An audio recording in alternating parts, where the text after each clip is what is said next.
pagpapatuloy natin yung unboxing natin with the Louis Vuitton items that we bought. These are 2 new items that will help me soon, very soon, in my next travel destinations. Ito yung proof na binili natin siya. Here it contains the sales invoice, and this sales invoice is named after me.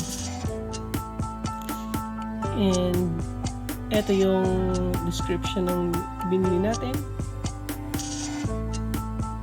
Huwag din natin tingnan yung price.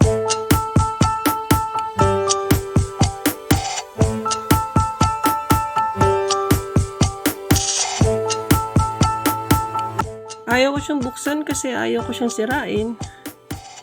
Pero titignan natin.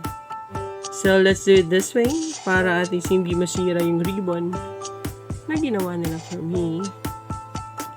So, here it is. Hindi nga nasira yung ribbon. Kasi sayang naman. Kaganda ng hindi sila nasira dalawa. For this time, let's open this one. Okay. So, kung anong laman niya. This one. There you go. There it is.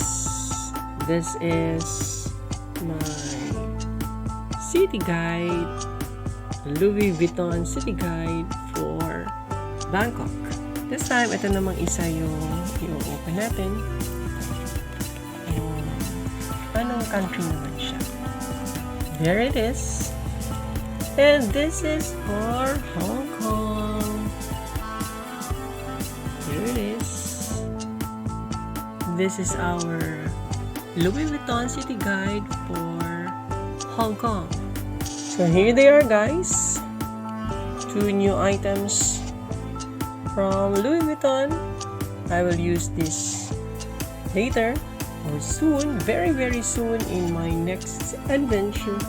Thank you, Louis Vuitton, Greenbelt 3, Makati.